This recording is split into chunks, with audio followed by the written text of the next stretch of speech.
fondatrice Marie von Eschenbach disait il y a 100 ans déjà que ce que nous pouvons faire aujourd'hui va décider de la manière à quoi ressemblera le monde à l'avenir.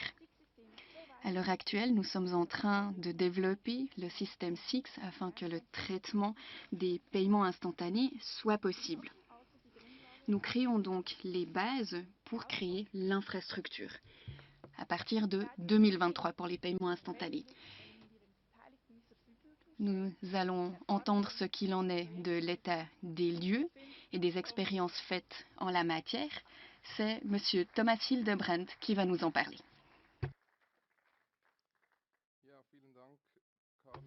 Merci beaucoup, Carla, pour cette aimable présentation.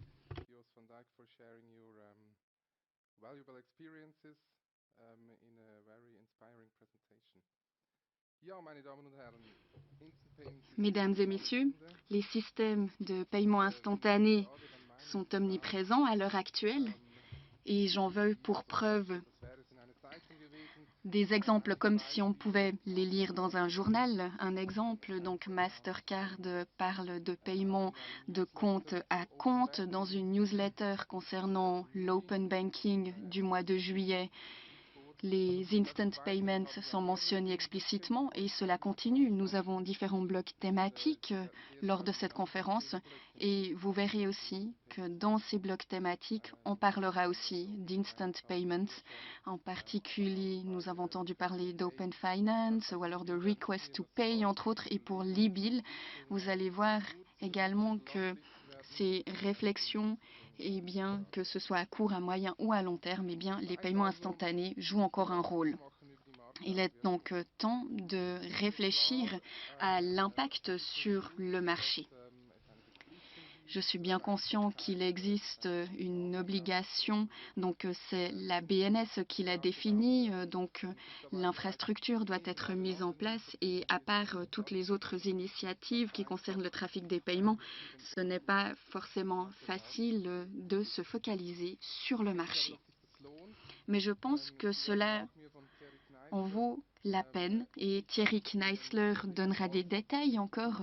Il vous expliquera pourquoi il ne s'agit pas uniquement d'un fardeau, mais il s'agit également d'une grande opportunité à saisir que ces paiements instantanés. Vous l'avez déjà entendu en partie ce matin avec ces exemples des Pays-Bas. Et comme Thierry le dit, il s'agit en fait d'un cadeau stratégique pour les banques. Aujourd'hui, en tant que représentant de l'infrastructure centrale, je ne pourrai pas vous présenter les cas d'application les plus parfaits et vous montrer ce qui fonctionne sur le marché, ce qui ne fonctionne pas. Chaque établissement financier devra se pencher sur cette question de manière individuelle. Mais aujourd'hui, concernant les cas d'utilisation, bien, c'est Thierry qui nous en présentera et aussi Fabian Mayer lorsqu'il parlera de Request to Pay. Je pense que cela donnera quand même quelques éléments d'inspiration. Donc ça vaut vraiment la peine d'assister à cette conférence jusqu'à la fin. Aujourd'hui, j'aimerais faire un état des lieux avec vous et aussi vous présenter ce que nous prévoyons à court terme. Vous avez notre feuille de route à l'écran. Donc nous avons déjà atteint quelques jalons, nous avons publié des documents, entre autres le manuel concernant les instant payments. Nous avons aussi eu le go live des nouvelles solutions de sécurité du protocole de communication. Donc il s'agit là d'une exigence pour les paiements instantanés et aussi les guidelines de mise en œuvre concernant les paiements instantanés ont été publiés.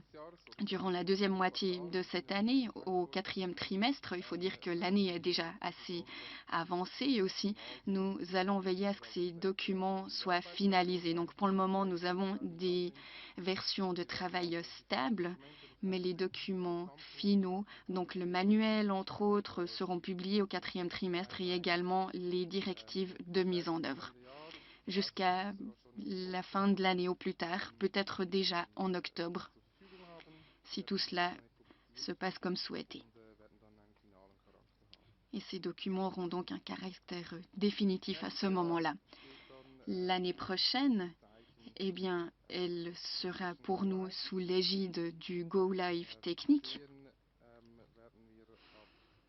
Vous le voyez sur l'écran, à partir du mois de juin 2023, nous allons mettre à disposition l'environnement test pour les prestataires de logiciels et les autres participants pourront le tester également en novembre 2023 avec le release SIG. Donc c'est à ce moment-là que la plateforme SIG 5 sera introduite. Il y aura donc un début de production. Et pour la planification en 2024, vous voyez qu'en août 2024, il y aura un Market Go Live. Cela signifie que dans cette phase qui est considérée comme un onboarding, donc de SIC 5 et des paiements instantanés, il s'agit d'assurer l'onboarding des participants et au niveau de la production, eh bien, dans le cadre des Friends and Family, peut-être dans un groupe d'utilisateurs fermés, de faire déjà quelques transactions, de faire des expériences, ceci afin en 2024 d'être prêt pour donc le Go Live sur le marché.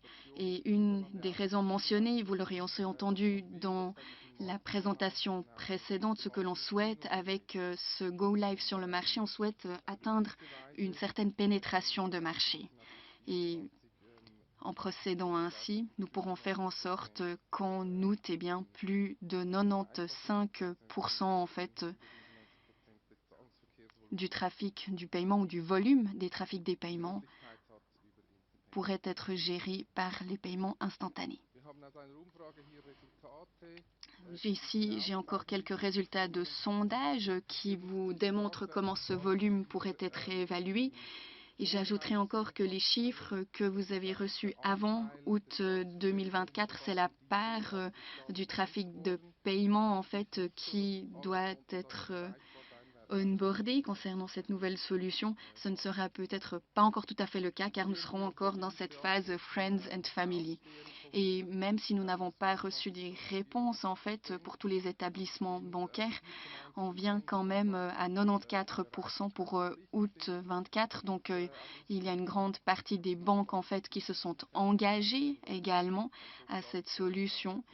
Et si tout fonctionne comme nous le souhaitons, eh bien, ce sera peut-être même plus de 98% pour ce Go Live sur le marché. C'est un chiffre très encourageant. Il a été dit en fait que s'il faut en faire de la publicité, ce n'est pas normal, mais ce sera certainement un avantage une fois que ce sera introduit, que ce mode de paiement fonctionne. Ce serait aussi dommage que certains participants ne soient pas de la partie à ce moment-là. Donc ça, c'est un aspect très important. Et dans ce sondage, nous avons posé d'autres questions. Nous nous sommes posé différentes questions, à savoir comment faire en sorte que cet objectif puisse être atteint. Un petit exemple de ce qui nous donne du fil à retordre à l'heure actuelle. Et peut-être que vous connaîtrez mieux ces raisons que nous. Mais nous avons posé la question suivante à nos participants. À combien estimez-vous les dépenses de l'établissement financier pour le projet? Et aussi une question concernant la complexité. Et à mon avis, c'est une bonne évaluation. Donc la complexité est estimée comme étant très élevée. Il y a de nombreuses composantes qui doivent être prises en compte, donc des prestataires logiciels et autres.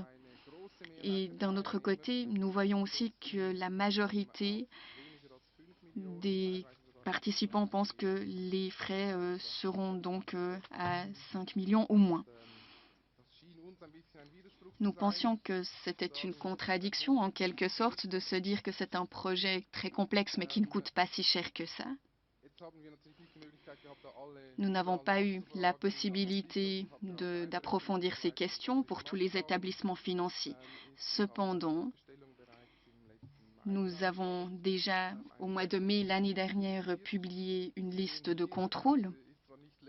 Et ce n'est pas lisible à l'écran, mais vous avez ici une présentation de tout le document avec son annexe concernant la sécurité et la compliance. Donc, vous voyez qu'il ne s'agit pas d'un manuel entier, il s'agit vraiment d'une aide de notre part pour que les établissements financiers puissent contrôler si tous les aspects ont été pris en compte, sont-ils sur la bonne voie.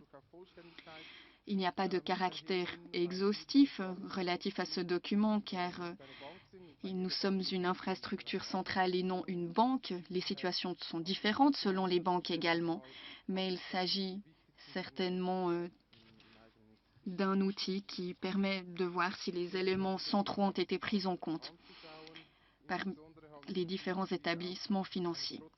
Nous avons également essayé d'adopter un point de vue procédural, donc c'est très technique, et nous avons essayé en fait d'adopter la perspective des banques. Il y a 4 représentants d'établissements financiers qui nous ont aidés à mettre cela en place. Nous n'aurions pas pu le faire tout seuls. Et cela nous permet d'avoir un aperçu global et non détaillé, mais qui permet de s'orienter. Nous pensons qu'il s'agit d'un bon outil pour prendre en compte les éléments les plus importants. J'en ai déjà terminé et j'attirerai encore votre attention sur l'extranet et l'espace dédié au projet. Pour le moment, beaucoup de choses sont en cours, pas uniquement les instant payments, il y a de nombreuses circulaires également. Et concernant les instant payments, nous n'envoyons pas une circulaire à chaque fois que nous faisons des progrès, donc ça vaut la peine de consulter cette page. Et très bientôt, je pense que ce sera ce mois encore, nous pourrons publier des informations sur les tests et l'onboarding. Et au mois d'octobre et au plus tard jusqu'à la fin de l'année, tous les documents seront à disposition dans leur version définitive. Je mets un terme désormais à ma présentation et je réponds à vos questions si vous en avez. Merci beaucoup, Tom. Thomas, est-ce que tu as reçu des questions en ligne? Oui, il y en a eu plusieurs.